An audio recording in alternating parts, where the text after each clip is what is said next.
저는 아직도 그날 호텔 로비의 바닥 냄새를 기억합니다.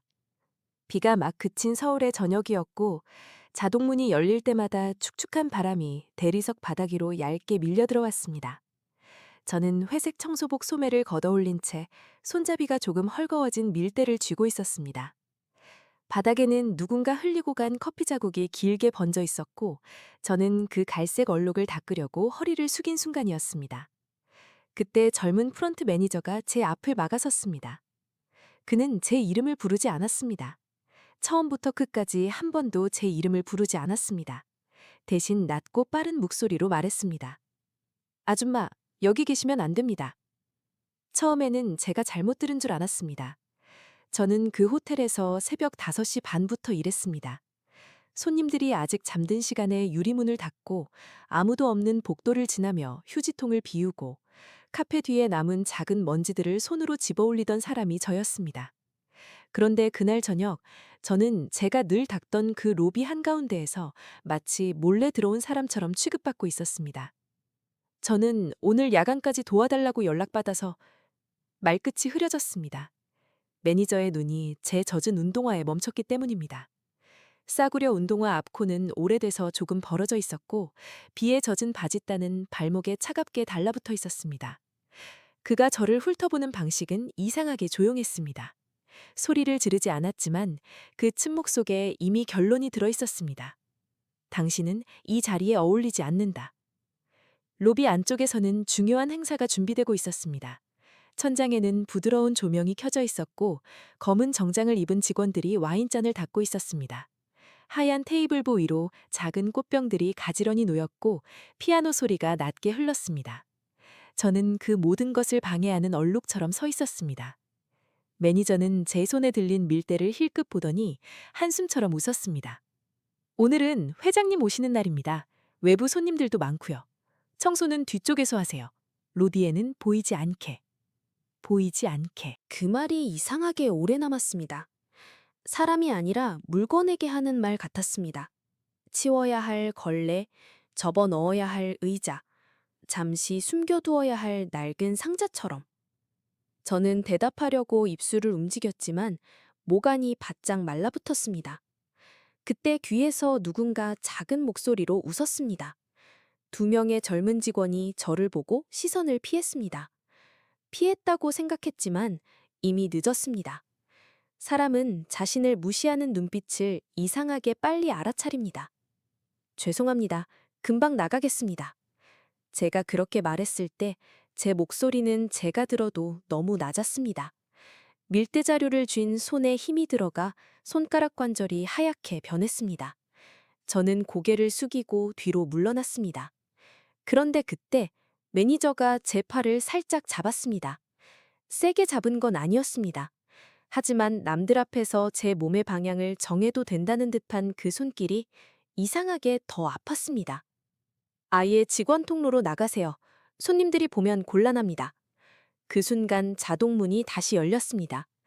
로비 안으로 차가운 밤 공기가 들어왔고 검은 차량에서 내린 한 노인이 천천히 걸어 들어왔습니다. 모두가 동시에 자세를 고쳤습니다. 프론트 직원들이 허리를 숙였고 행사장 쪽에서 나오던 사람들도 걸음을 멈췄습니다. 저를 밀어내던 매니저의 손도 제 팔에서 떨어졌습니다. 저는 그 노인을 보았습니다. 흰머리가 단정하게 빗겨 있었고 검은 코트깃에는 빗방울이 작게 맺혀 있었습니다. 그는 주변 사람들의 인사를 받으며 걸어오다가 갑자기 제 앞에서 멈췄습니다. 정확히 말하면 저를 알아보고 멈춘 것이었습니다. 제 심장이 한번 내려앉았습니다. 그 노인의 눈이 아주 천천히 흔들렸습니다. 마치 너무 오래 닫아두었던 서랍이 갑자기 열린 사람처럼. 그는 제 청소복과 젖은 운동화, 그리고 제가 아직 손에서 놓지 못한 밀대를 차례로 바라보았습니다. 로비가 조용해졌습니다. 피아노 소리마저 멀리 밀려난 것 같았습니다. 그리고 다음 순간 그 노인은 모두가 보는 앞에서 제게 허리를 깊이 숙였습니다. 선생님, 그 한마디에 매니저의 얼굴에서 피가 빠졌습니다. 저는 그 자리에서 움직이지 못했습니다. 누군가 제 이름을 다시 꺼내기 전까지 저는 숨쉬는 법조차 잊은 사람처럼 서 있었습니다.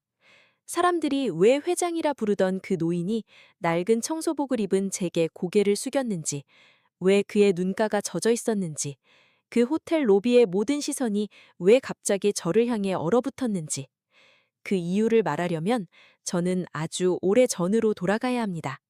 제가 아직 제 이름보다 맘의 기대를 먼저 닦아내며 살던 시절로, 그리고 제가 평생 숨기려 했던 한 장의 오래된 서류와 한 사람의 배신이 시작되던 그날로. 처음부터 제가 호텔 청소 일을 했던 것은 아니었습니다. 젊었을 때 저는 작은 복지재단 사무실에서 일했습니다. 이름만 재단이었지 사실은 낡은 3층 건물의 한쪽 방을 빌려 쓰는 곳이었습니다. 겨울이면 창문 틈으로 바람이 들어왔고 여름이면 선풍기 2대가 돌아가도 서류 모서리가 축축하게 휘었습니다. 그래도 저는 그곳을 좋아했습니다. 돈이 많아서도 아니고 누가 알아줘서도 아니었습니다. 그 방 안에서는 적어도 누군가의 사정이 숫자만으로 끝나지 않았기 때문입니다. 저는 장학 서류를 정리하고 후원금을 확인하고 때로는 아이들에게 보낼 겨울 외투 사이즈를 전화로 물었습니다. 통화가 끝나면 늘 메모지 한쪽에 아이 이름과 신발 치수를 작게 적어두었습니다. 이상하게 그런 작은 글씨들이 제 하루를 버티게 해주었습니다. 그때 제 남편은 작은 인쇄소에서 일했습니다. 밤늦게 돌아오면 옷에서 종이 냄새와 잉크 냄새가 났습니다. 우리는 서울 외곽의 오래된 빌라 반지하에 살았습니다. 창문을 열면 골목을 지나는 사람들의 발목만 보였고 비가 많이 오는 날이면 벽지 아래쪽이 조금씩 젖었습니다.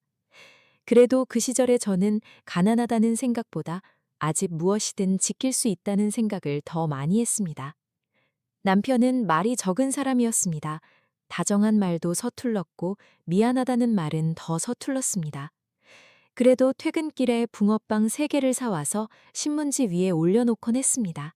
하나는 제 목, 하나는 그의 목, 나머지 하나는 내일 아침에 데워 먹자는 말 대신 남겨두는 그의 방식이었습니다. 그런 작은 것들 때문에 저는 오래 믿었습니다. 사람은 시간이 지나면 더 나아질 수 있다고. 가족이라는 것은 조금 부족해도 서로의 부족함을 덮어주며 사는 거라고. 그해 겨울, 재단에 한 소년이 찾아왔습니다. 18살쯤 되어 보였지만 얼굴은 더 어려 보였습니다. 낡은 교복 위에 얇은 점퍼 하나를 걸치고 있었고 손등은 터서 빨갛게 갈라져 있었습니다. 접수대 앞에 서서도 그는 쉽게 말을 꺼내지 못했습니다.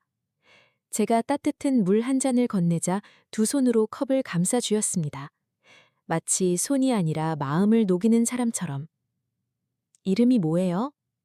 제가 묻자 그는 잠깐 망설이다가 대답했습니다. 강윤재입니다. 그 이름을 들었을 때 저는 그저 한 아이의 이름이라고 생각했습니다. 나중에 제 인생의 가장 깊은 문 앞에 다시 나타날 이름이라는 걸 그때는 알지 못했습니다. 윤재는 부모를 일찍 잃고 친척집을 전전하다가 학비가 끊긴 상태였습니다. 학교 선생님이 재단으로 연결해 주었다고 했습니다. 서류는 부족했고 보호자 서명도 애매했습니다. 규정대로라면 바로 통과지키기 어려웠습니다. 하지만 저는 그 아이가 컵을 내려놓을 때 손끝이 떨리는 것을 보았습니다. 추위 때문만은 아닌 떨림이었습니다. 누군가에게 한 번 더 거절당할까봐 미리 움츠려드는 몸짓이었습니다. 그날 저는 늦게까지 남아 서류를 다시 확인했습니다. 형광등은 오래되어 가끔씩 깜빡였고 창밖에는 눈발이 얇게 날렸습니다. 제 책상 서랍 안에는 오래된 갈색 봉투가 하나 있었습니다. 후원자 명단 중 특별 장학생을 추천할 때 쓰는 예비 서류였습니다. 저는 그 봉투를 꺼내 윤재의 이름을 조심스럽게 적었습니다. 그 순간 사무실 문이 열렸습니다. 남편이 서 있었습니다. 제게 우산을 가져다 주러 왔다고 했지만 그의 시선은 제 손에 들린 서류에 오래 머물렀습니다. 또 남일에 너무 깊이 들어가는 거 아니야? 그 말은 걱정처럼 들렸습니다. 그때 저는 그렇게 믿었습니다. 저는 웃으면서 대답했습니다. 남일이 아니야. 누군가에게는 지금 이게 전부일 수도 있어. 남편은 아무 말 없이 제 책상 위의 봉투를 바라보다가 고개를 돌렸습니다. 그 짧은 침묵이 조금 이상했습니다. 하지만 저는 대수롭지 않게 넘겼습니다. 사람이 피곤하면 말투가 차가워질 수도 있다고 생각했습니다. 며칠 뒤 윤재는 특별 장학생 후보로 올라갔고 익명의 후원자가 연결되었습니다. 후원작은 이름을 밝히지 않는 조건으로 등록금과 생활비 일부를 지원하겠다고 했습니다. 저는 그 소식을 윤재에게 전하면서 처음으로 그 아이의 눈이 젖는 것을 보았습니다. 그는 울지 않으려고 입술을 세게 물었습니다. 저 나중에 꼭 갚겠습니다. 저는 고개를 저었습니다. 갚으려고 살지 말고 무너지지 않으려고 살아. 그 말이 너무 거창하게 들릴까봐 저는 곧바로 웃었습니다. 하지만 윤재는 웃지 않았습니다. 그는 제 말을 아주 조심스럽게 접어서 마음 안쪽에 넣는 사람처럼 고개를 숙였습니다. 그날 집으로 돌아오는 길 저는 이상하게 마음이 따뜻했습니다. 지하철 창문에 비친 제 얼굴은 피곤했지만 눈만은 살아있었습니다. 집에 도착하니 남편이 식탁에 앉아 있었습니다. 불 꺼진 부엌에서 휴대전화 화면만 그의 얼굴을 푸르게 비추고 있었습니다. 제가 현관에서 신발을 벗는데 그는 아무렇지 않게 물었습니다. 그 학생 후원자 이름은 몰라? 저는 가방을 내려놓다가 멈칫했습니다. 원래 비공개야. 왜? 그는 잠깐 웃었습니다. 짧고 마른 웃음이었습니다. 그냥 세상에 그런 돈 많은 사람도 있구나 싶어서. 그때 저는 그 말 속에 작은 가시가 숨어 있다는 걸 알아차리지 못했습니다. 아니면 어쩌면 알아차리고도 모른 척 했는지 모릅니다. 저는 이미 하루가 너무 길었고 집만큼은 조용하기를 바랬습니다. 그 후로 윤재는 가끔 재단에 편지를 보냈습니다. 대학에 합격했다는 소식, 장학금을 받았다는 소식, 방학 때 아르바이트를 시작했다는 소식. 편지 끝에는 늘 같은 문장이 있었습니다. 언젠가 꼭 다시 찾아뵙겠습니다. 저는 그 편지들을 작은 상자에 넣어 장롱 맨 아래 칸에 보관했습니다. 낡은 사진, 결혼식 때 받은 축하 카드, 그리고 제가 한때 누군가의 삶에 작은 등불이 되었다고 믿게 해준 종이들 사이에. 하지만 시간이 지나면서 삶은 조용히 방향을 바꾸었습니다. 재단은 후원금 문제로 문을 닫고 저는 갑자기 일자리를 잃었습니다. 남편의 인쇄소도 사정이 나빠졌습니다. 빚이 생겼고 우리는 더 작은 집으로 옮겼습니다. 저는 식당 설거지, 사무실 청소, 건물 화장실 관리 일을 가리지 않았습니다. 처음 밀대를 잡았을 때 손바닥 가운데에 물집이 잡혔습니다.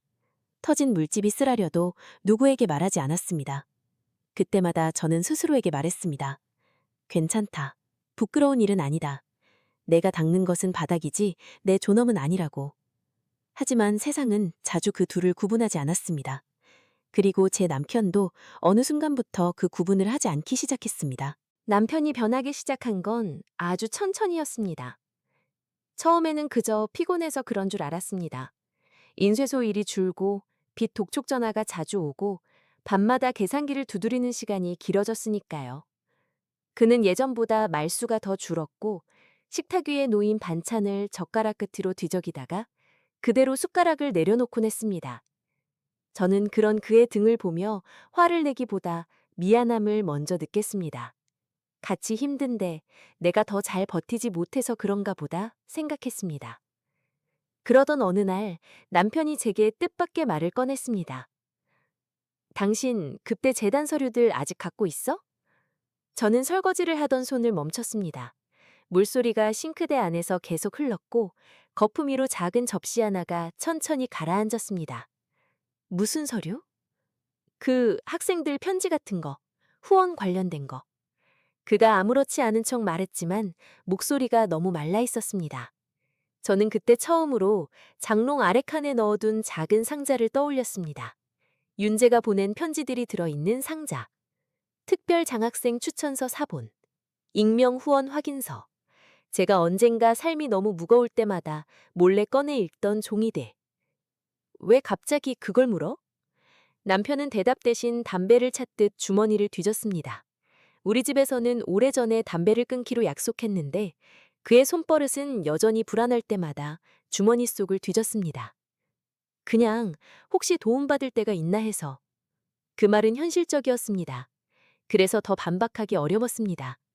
하지만 제 마음 한구석에서는 작은 소리가 났습니다. 후원은 도움을 주는 사람이 남긴 흔적이지 우리가 꺼내 쓸 수 있는 빈 문서가 아니라고. 저는 조용히 말했습니다. 그건 그런 용도로 남긴 게 아니야. 남편은 그때 처음으로 저를 똑바로 바라봤습니다. 눈빛이 예전과 달랐습니다. 차갑다기보다 무언가 오래 눌러온 부끄러움을 다른 사람 탓으로 돌리려는 눈이었습니다. 당신은 늘 그래. 남한테는 그렇게 마음 쓰면서 정작 우리 집은 무너지는 게 안 보여? 그 말에 저는 아무 대답도 하지 못했습니다. 맞는 말처럼 들렸기 때문입니다. 우리 냉장고 안에는 반찬이 줄어 있었고, 월세 날짜는 다가오고 있었고, 제 손톱 밑에는 아무리 씻어도 빠지지 않는 세제 냄새가 배어 있었습니다. 그런데도 저는 누군가의 편지를 붙들고 예전의 저를 지키려 하고 있었습니다. 그날 이후 남편은 그 상자를 자주 의식했습니다. 제가 장롱을 열 때마다 그의 눈이 그 아래 칸으로 내려갔습니다. 어느 밤에는 제가 자는 줄 알고 조심스럽게 문을 여는 소리도 들었습니다. 낡은 나무 문이 아주 작게 삐걱였고 저는 이불 속에서 숨을 죽였습니다. 일어나서 묻고 싶었지만 이상하게 몸이 움직이지 않았습니다. 물어보는 순간 우리가 지켜온 마지막 믿음까지 깨질 것 같았습니다. 며칠 뒤 남편은 집에 낯선 남자를 데리고 왔습니다. 그 남자는 남편의 고향 후배라고 소개했습니다. 이름은 박도현이라고 했습니다. 말끔한 코트를 입고 있었고 손목시계가 지나치게 반짝였습니다. 우리 집처럼 좁고 낡은 곳에는 어울리지 않는 사람이었습니다. 그는 현관에 들어서자마자 집안을 한번 둘러보았습니다. 그 눈길이 벽지의 얼룩, 오래된 밥상, 제 청소복이 걸린 의자 위를 미끄러지듯 지나갔습니다. 형수님이 고생이 많으시네요. 그는 웃으며 말했지만 그 말 속에는 위로보다 평가가 더 많았습니다. 남편은 제게 차를 내오라고 했습니다. 저는 작은 쟁반에 보리차 2잔을 올려놓고 방 안으로 들어갔습니다. 그때 두 사람이 나누던 말이 갑자기 끊겼습니다. 방금 전까지 분명히 무언가를 속삭이고 있었는데 제가 들어가자 공기가 닫혔습니다. 도연이 제 손을 보았습니다. 세제 때문에 거칠어진 손등, 갈라진 손가락마디, 손톱 주변의 붉은 상처들. 그는 아주 잠깐 눈살을 찌푸렸다가 다시 웃었습니다. 요즘 세상엔 인연도 자산입니다. 오래전에 도와준 사람이 잘 됐다면 서로 좋은 일 아닌가요? 저는 찻잔을 내려놓던 손을 멈췄습니다. 무슨 말씀이세요? 남편이 급히 끼어들었습니다. 그냥 하는 말이야. 도연이가 사업 쪽 일을 좀 알아봐 준대. 그날 밤 저는 잠을 거의 자지 못했습니다. 창문 밖 가로등 불빛이 얇은 커튼을 지나 방바닥에 길게 누워 있었고 남편은 제 등을 등지고 누워 있었습니다. 그의 숨소리는 깊지 않았습니다. 잠든 척하는 사람의 호흡이었습니다. 다음 날 새벽 청소일을 나가기 전 저는 장롱 아래 칸을 열었습니다. 상자는 그대로 있었습니다. 하지만 안에 있던 편지들의 순서도 달라져 있었습니다. 제가 늘 맨 위에 두던 윤재의 첫 번째 편지가 두 번째로 내려가 있었고 익명 후원 확인서 사본 한 장의 모서리가 아주 살짝 접혀 있었습니다. 작은 변화였습니다. 남들이 보면 아무것도 아니라고 할 변화. 하지만 그 순간 제 손끝이 차가워졌습니다. 저는 그제야 깨달았습니다. 우리 집을 무너뜨리고 있는 것이 가난만은 아닐지도 모른다고. 그리고 남편이 바라보고 있는 것은 저와 함께 버틸 길이 아니라 제가 오래도록 지켜온 누군가의 이름일지도 모른다고. 그 뒤로 집안의 공기는 조금씩 달라졌습니다.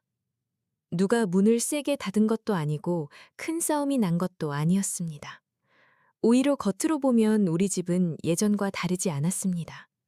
새벽이면 제가 먼저 일어나 물을 끓였고 남편은 말없이 식탁에 앉았습니다.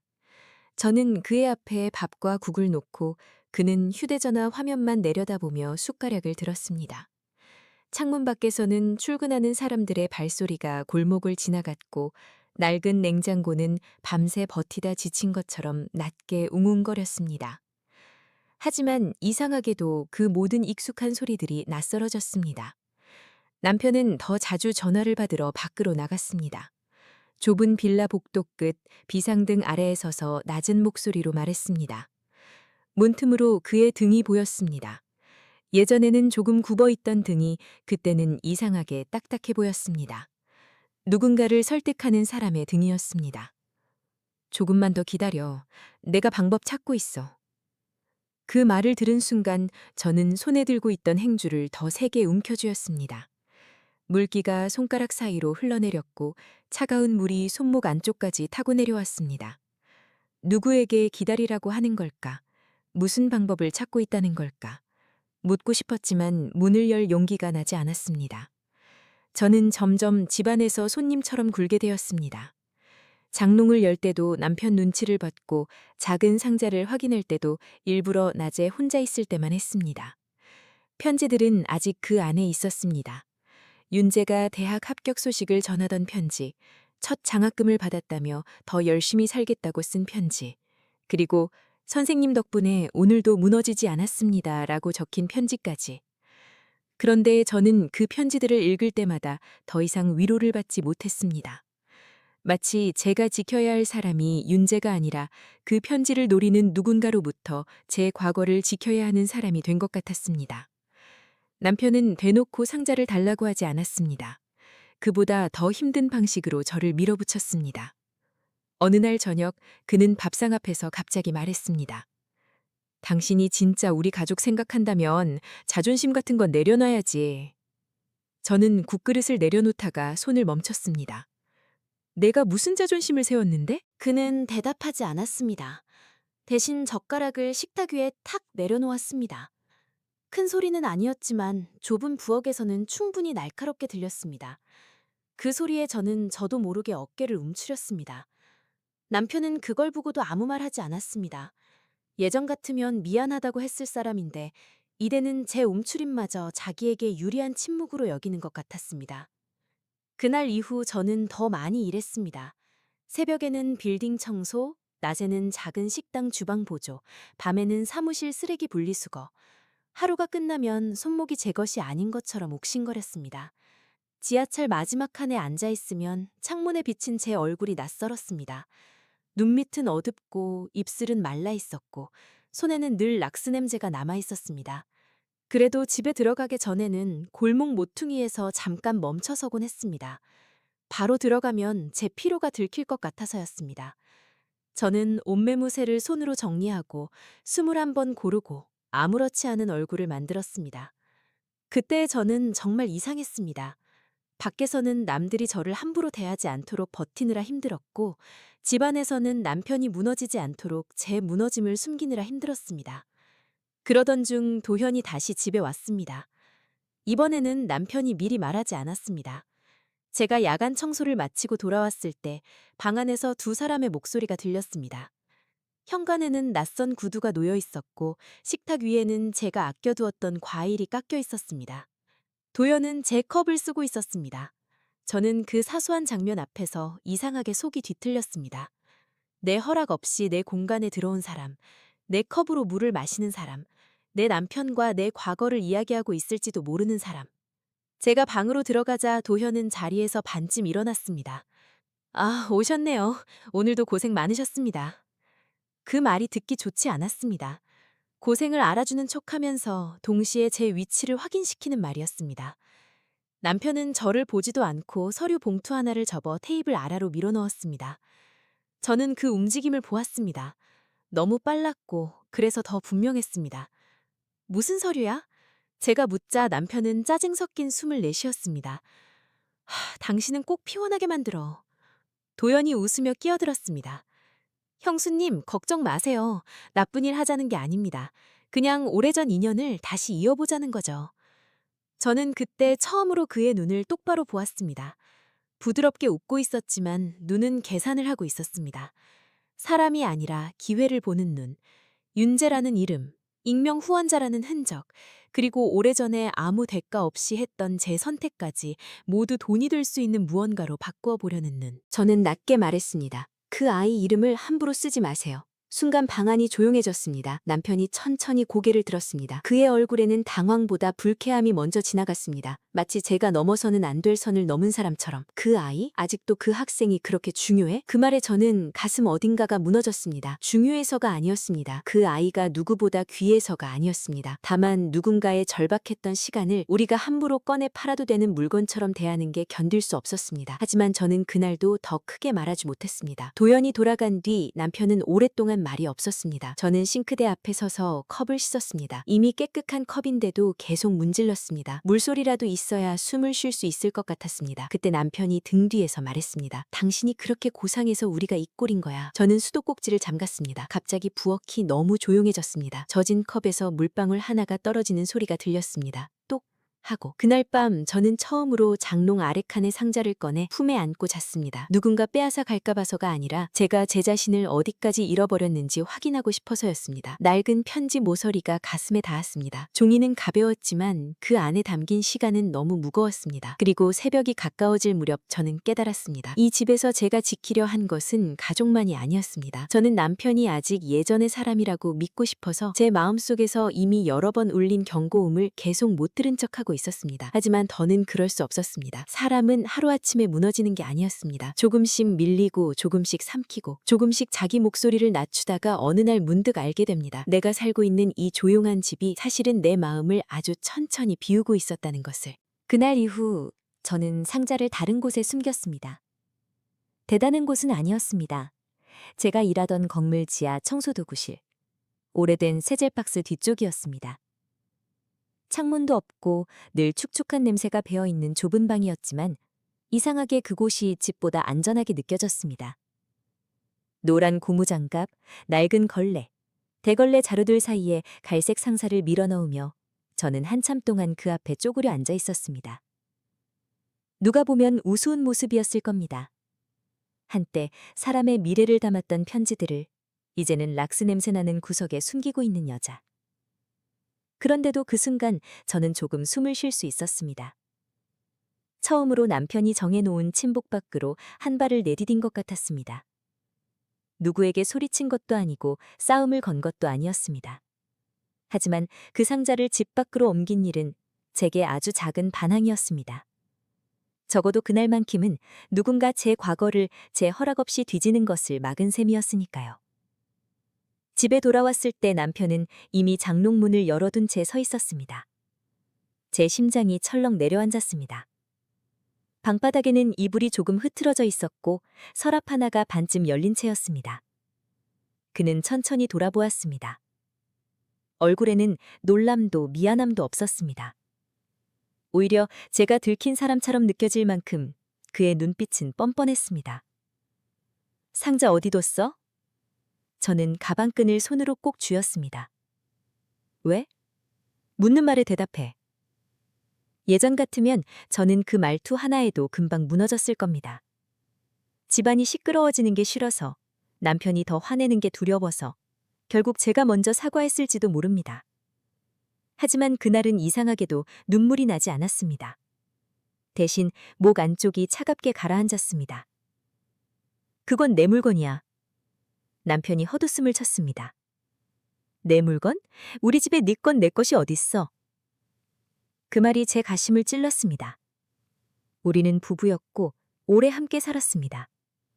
하지만 함께 산다는 이유로 한 사람이 다른 사람의 기억까지 마음대로 열어볼 권리가 생기는 건 아니었습니다. 저는 아주 천천히 신발을 벗고 방으로 들어갔습니다. 남편과 저 사이에 작은 밥상이 놓여 있었고 그 위에는 어젯밤 먹다 남은 김치 그릇이 그대로 있었습니다.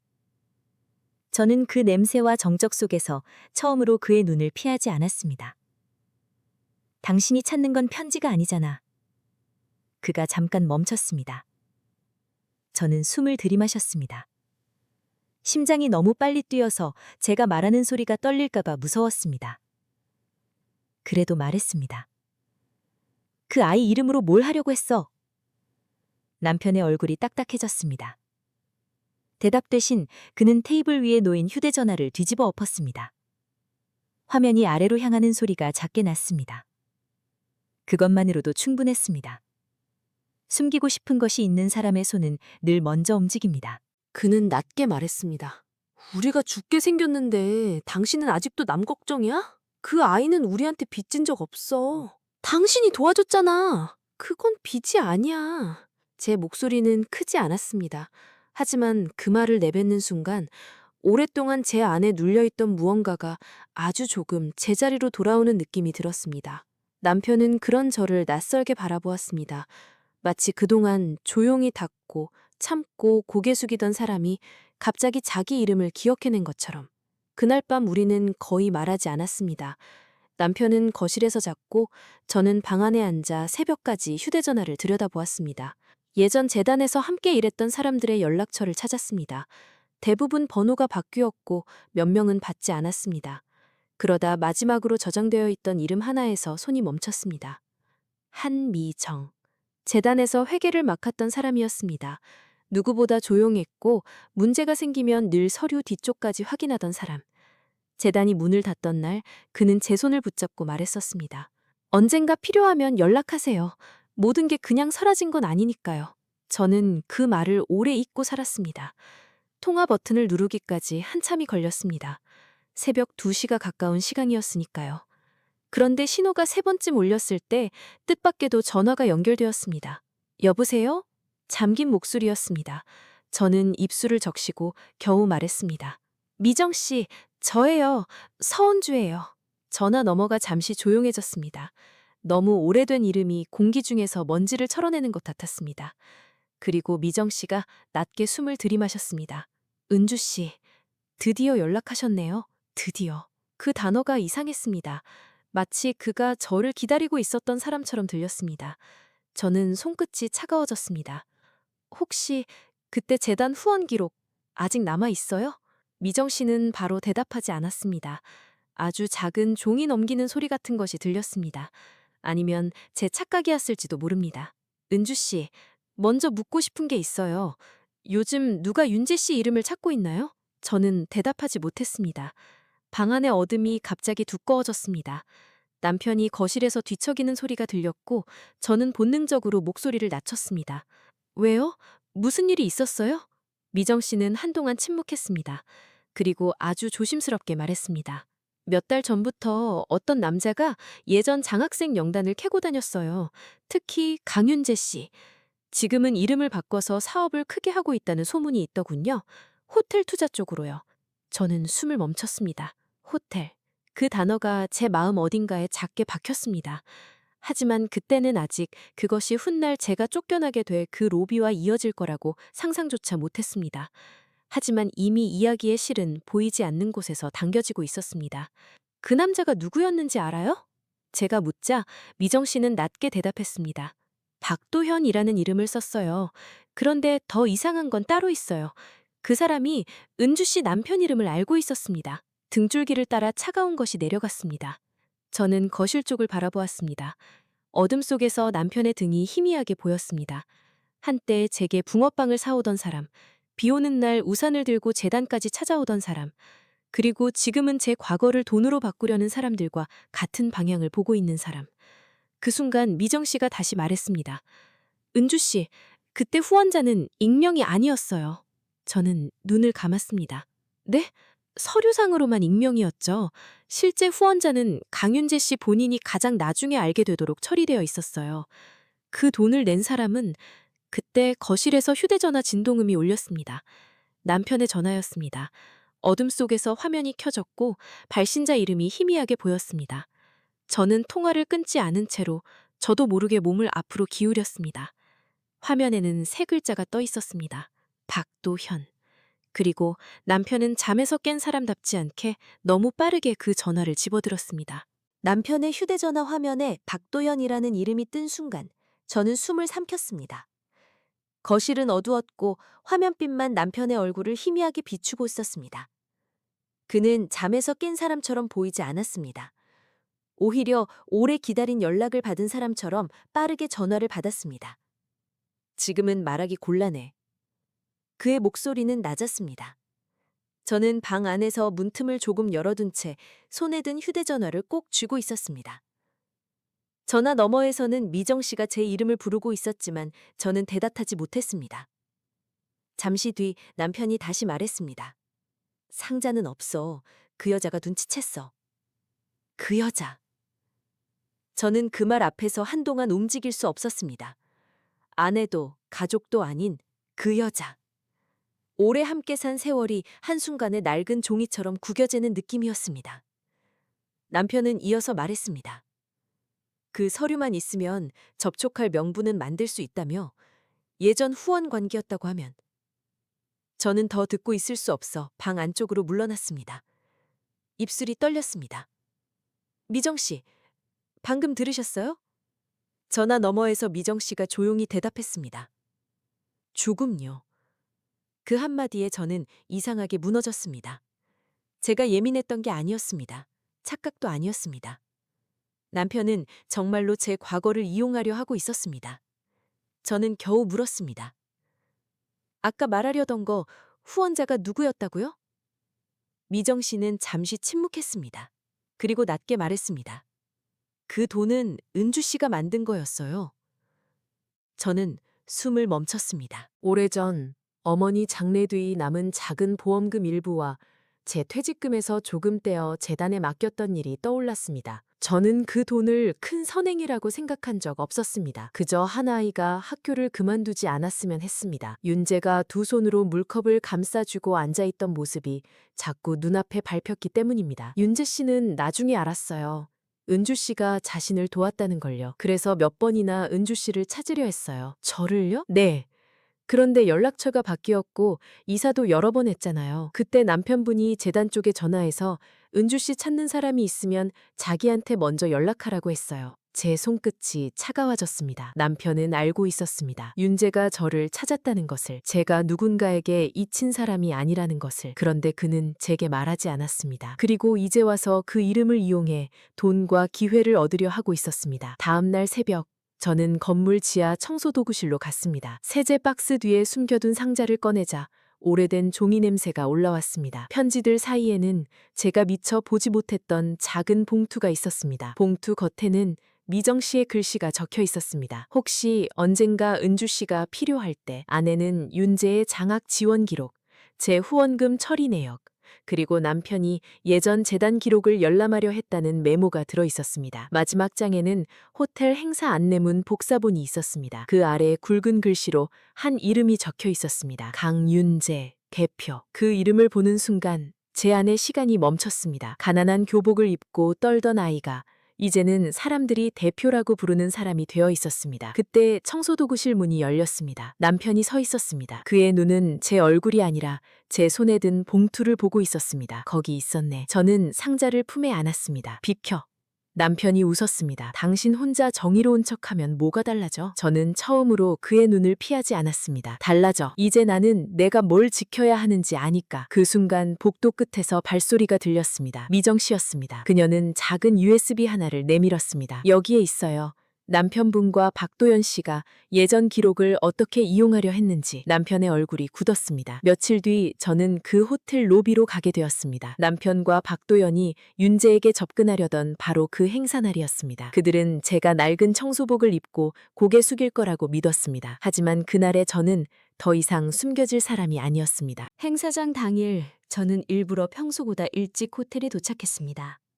서울의 저녁은 비에 젖어 있었습니다. 호텔 앞 도로에는 검은 차량들이 천천히 줄지어 들어왔고 우산을 든 직원들이 손님들을 맞이하고 있었습니다. 로비의 대리석 바닥은 너무 반짝여서 제가 신고 온 낡은 운동화가 그 위에 비치는 것조차 민망할 정도였습니다. 저는 회색 청소복 위에 얇은 조끼를 걸치고 밀대자루를 손에 쥔 채 직원 통로 쪽에서 한참 서 있었습니다. 품 안쪽 주머니에는 작은 USB가 들어 있었습니다. 그 무게는 거의 느껴지지 않았지만 이상하게 제 가슴은 그 조그만 물건 때문에 계속 두근거렸습니다. 그 안에는 남편과 박도연이 나눈 메시지, 통화 녹음 일부, 그리고 제 동의 없이 윤재의 이름을 이용하려 했던 흔적들이 들어 있었습니다. 저는 그것을 꺼낼 생각만 해도 손이 떨렸습니다. 그래도 돌아갈 수는 없었습니다. 행사장 입구 근처에서 박도연이 먼저 저를 알아봤습니다. 그는 검은 정장을 입고 있었습니다. 우리 집에서 보리차를 마시던 때와 달리 오늘은 마치 이 호텔의 귀한 손님처럼 행동하고 있었습니다. 제게 다가오는 걸음도 느긋했습니다. 그는 제 청소복을 보고 아주 작게 웃었습니다. 형수님, 오늘은 그냥 조용히 계시면 됩니다. 저는 그를 바라봤습니다. 조용히 있으면 뭐가 달라지는데요? 박도연은 잠깐 눈썹을 올렸습니다. 제가 그렇게 되묻는 것을 예상하지 못한 얼굴이었습니다. 그는 가까이 다가와 목소리를 낮췄습니다. 서로 좋게 끝내자는 겁니다. 강 대표가 형수님 알아보면 옛날 얘기 조금 하고 도움 좀 받으면 돼요. 어려운 사람끼리 살 길 찾자는 건데 왜 그렇게 날카롭게 굴어요? 그 말이 제 안에서 오래 눌려있던 무언가를 건드렸습니다. 어려운 사람끼리, 살길, 도움. 그럴듯한 말들이었지만 그 안에 제 이름은 없었습니다. 제 허락도, 제 마음도 없었습니다. 그들에게 저는 사람이 아니라 문을 여는 열쇠였습니다. 그때 남편이 나타났습니다. 그는 저를 보자마자 얼굴이 굳었습니다. 며칠 사이 더 늙어 보였습니다. 눈밑은 어둡고 넥타이는 조금 삐뚤어져 있었습니다. 예전 같으면 저는 그 모습을 보고 마음이 약해졌을 겁니다. 저 사람도 힘들었겠지, 나만큼 지쳤겠지, 그렇게 생각했을 겁니다. 하지만 그날은 달랐습니다. 저는 그의 초라함이 아니라 그 초라함 뒤에 숨은 욕심을 보았습니다. 은주야, 그가 오랜만에 제 이름을 불렀습니다. 그 한마디가 이상하게 서글펐습니다. 저를 설득해야 할 때가 되어서야 다시 꺼낸 이름이었습니다. 지금이라도 그 USB 나한테 줘. 여기서 일 크게 만들지 말고. 저는 주머니 위에 손을 얹었습니다. 일을 크게 만든 건 내가 아니야. 남편은 이를 악물었습니다. 당신이 뭘 안다고 그래? 내가 얼마나 버티려고 했는지 알아? 알아. 그래서 나도 오래 참았어. 잠시 침묵이 흘렀습니다.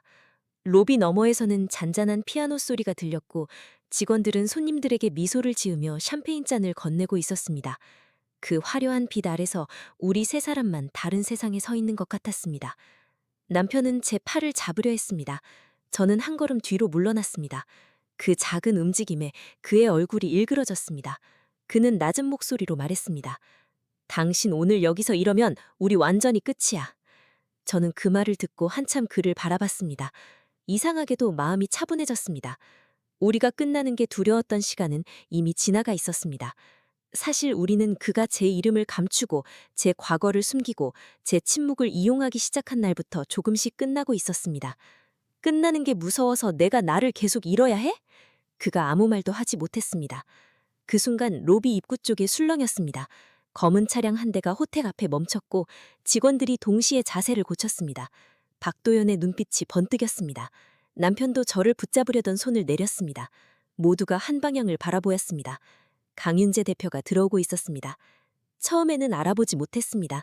짙은 코트와 단정한 양복, 차분한 걸음, 사람들의 인사를 받는 익숙한 태도.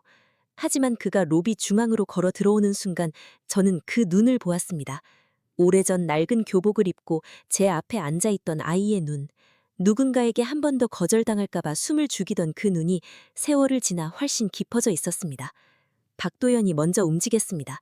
그는 환하게 웃으며 윤재 쪽으로 다가갔습니다. 강 대표님, 잠시 인사드릴 분이 있습니다. 오래전에 대표님을 도와주셨던. 그 말이 끝나기도 전에 저는 앞으로 나섰습니다. 심장이 미친 듯이 뛰었지만 걸음은 멈추지 않았습니다. 남편은 제 이름을 불렀습니다. 저는 돌아보지 않았습니다. 강윤재 씨, 제가 그의 이름을 불렀을 때 로비의 몇몇 시선이 제게 꽂혔습니다. 청서복을 입은 여자가 투자 행사장 한복판에서 대표의 이름을 부르는 모습은 분명 이상했을 겁니다.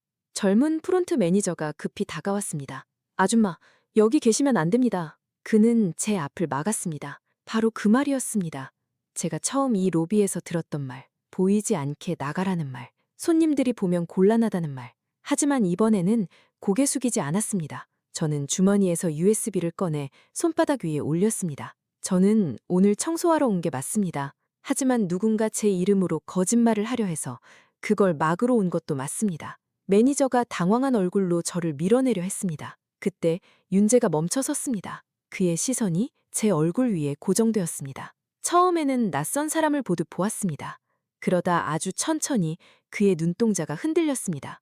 혹시 그가 낮게 말했습니다. 서은주 선생님이십니까? 그 한마디에 로비가 조용해졌습니다. 박도연의 표정이 굳었습니다. 남편은 숨을 멈춘 듯 보였습니다. 저는 대답 대신 고개를 끄덕였습니다. 이상하게 눈물이 나지 않았습니다. 오히려 너무 오래 참았던 숨이 천천히 빠져나갔습니다. 윤재는 제 앞까지 걸어왔습니다. 그리고 모두가 보는 앞에서 아주 깊이 허리를 숙였습니다. 늦어서 죄송합니다.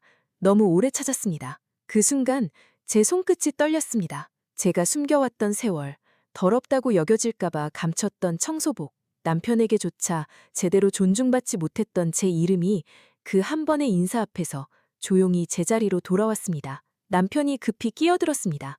대표님, 오해가 있습니다. 저희가 어려운 사정이 있어서 저는 그를 향해 몸을 돌렸습니다. 아니, 이제는 내가 말할게. 제 목소리는 크지 않았지만 로비에 있던 사람들은 모두 듣고 있었습니다. 저는 USB를 윤재에게 건넸습니다. 이 안에 있습니다. 제 이름과 당신의 과거를 이용해서 돈을 요구하려던 사람들이 누구인지, 그리고 왜 오늘 여기서 말해야 했는지. 박도연이 얼굴을 붉히며 웃었습니다. 형수님, 이런 식으로 사람 망신 주시면 망신은 내가 준 게 아니에요. 저는 그를 똑바로 보았습니다. 당신들이 한 일을 사람들이 보게 된 것뿐이에요. 그 말이 끝나자 아무도 바로 입을 열지 못했습니다. 호텔 로비의 조명은 여전히 따뜻했고 피아노 소리도 다시 흐르고 있었지만 그 공간의 공기는 완전히 달라져 있었습니다. 방금 전까지 저를 밀어내려던 매니저는 창백한 얼굴로 뒤로 물러났고 남편은 제 손을 잡으려다 멈췄습니다. 윤재가 USB를 손에 쥔 채 조용히 말했습니다. 이 일은 제 법무팀에서 확인하겠습니다. 그리고 선생님께는 제가 따로 보호 조치를 요청하겠습니다. 선생님, 저는 그 말을 듣고 눈을 감았습니다. 누군가에게 아주 오래전 불렸던 이름 같았습니다. 아니, 제가 스스로 잊고 살았던 이름이었습니다. 남편이 마지막으로 말했습니다. 형수야, 우리 이렇게까지 할 필요는 없잖아. 저는 그를 바라보았습니다. 한때 제게 붕어빵을 사오던 사람, 비 오는 날 우산을 들고 찾아오던 사람, 그리고 결국 제 침묵을 가장 오래 이용한 사람. 나는 당신을 무너뜨리려고 온 게 아니야. 제 목소리가 조금 떨렸습니다. 나는 나를 더 이상 숨기지 않으려고 온 거야. 그 말을 끝으로 저는 밀대를 바닥에 내려놓았습니다. 대리석 바닥 위에 나무 자루가 작게 닿는 소리가 났습니다. 그 소리가 제게는 오래 닫혀있던 문이 열리는 소리처럼 들렸습니다. 그날 이후 저는 다시는 예전의 저로 돌아갈 수 없었고, 그리고 그 로비에 있던 누구도 저를 그저 보이지 않게 치워야 할 사람으로만 보지는 못했습니다.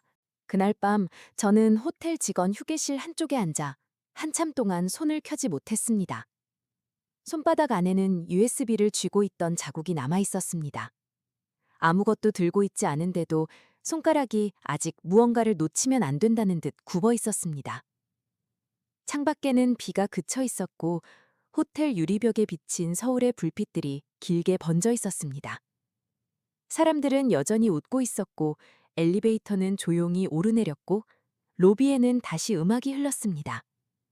그런데 제 안에서는 아주 오래된 소리가 멈추고 있었습니다. 참아야 한다는 소리, 괜찮은 척 해야 한다는 소리, 내가 조금만 더 고개 숙이면 모든 게 조용해질 거라는 소리. 그 소리들이 하나씩 꺼지고 있었습니다. 강윤재 대표는 저를 따로 불렀습니다. 그는 넓은 회의실 안에서도 오래전 그 소년처럼 두 손을 가지런히 모으고 있었습니다. 테이블 위에는 따뜻한 차가 놓여 있었지만 저는 쉽게 손을 대지 못했습니다. 이런 공간에 앉아 있는 것 자체가 어색했습니다. 유리컵 하나도, 의자 하나도 제 낡은 청소복과는 어울리지 않는 것 같았습니다. 윤재는 그런 제 마음을 알아챈 사람처럼 조용히 말했습니다. 선생님, 저는 한 번도 그 일을 은혜라고만 생각하지 않았습니다. 저는 그를 바라보았습니다. 그냥 그때 제가 할 수 있는 일을 했을 뿐이에요. 그는 고개를 저었습니다. 그때 제게는 그게 전부였습니다.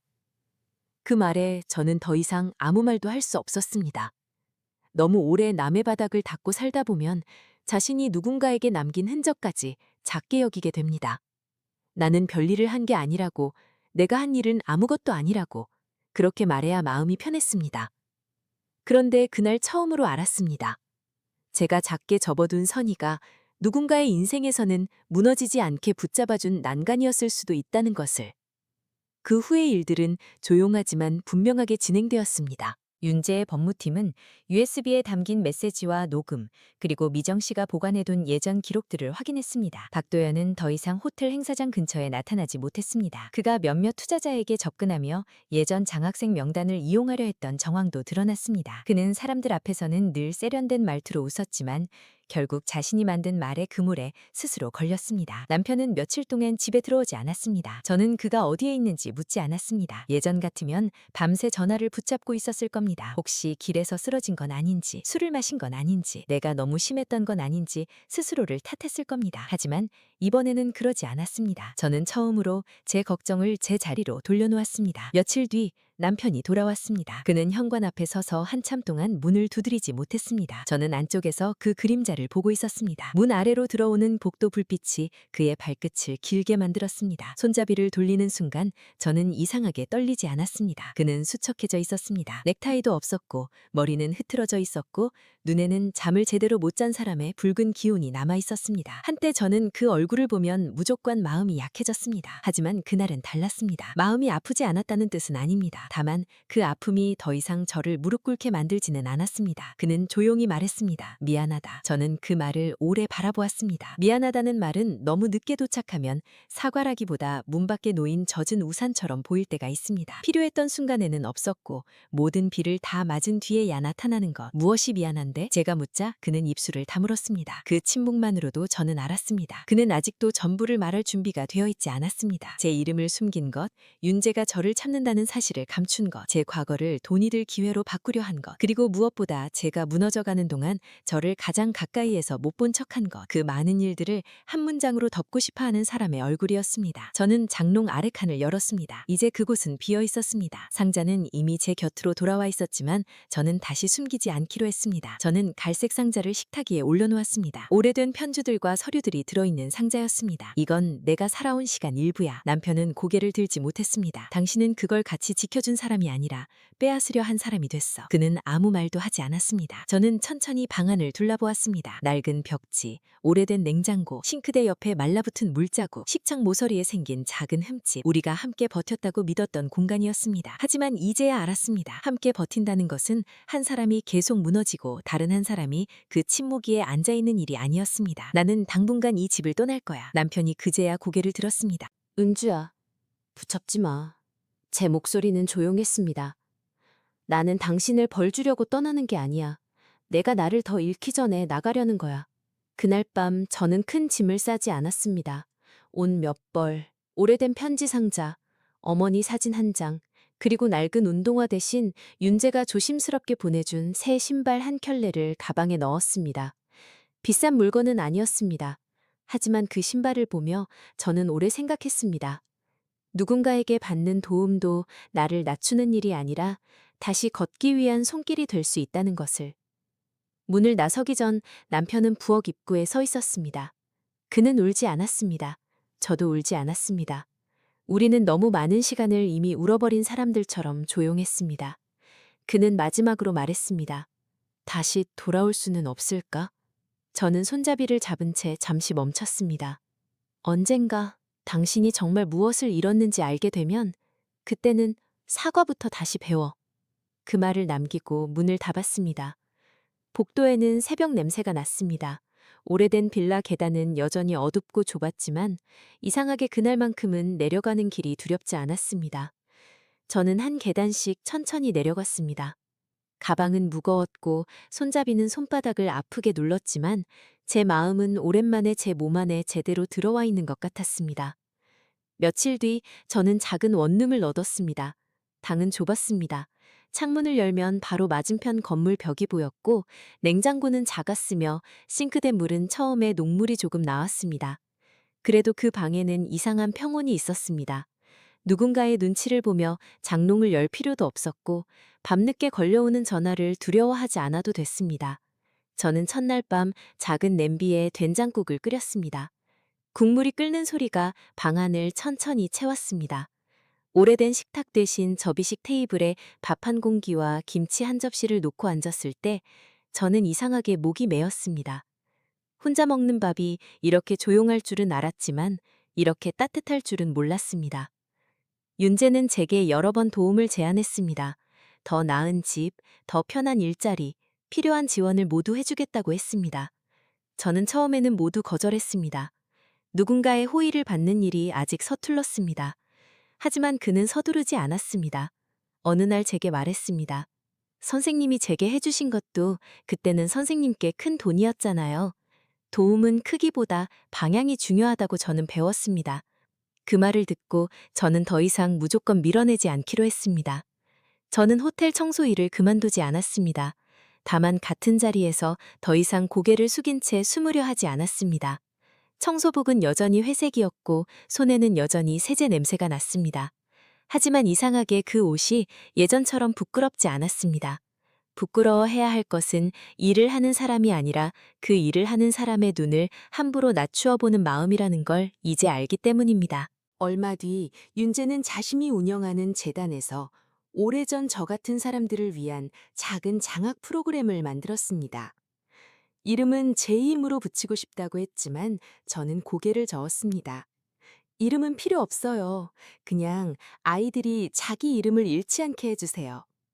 윤재는 한참 저를 바라보다가 조용히 고개를 끄덕였습니다.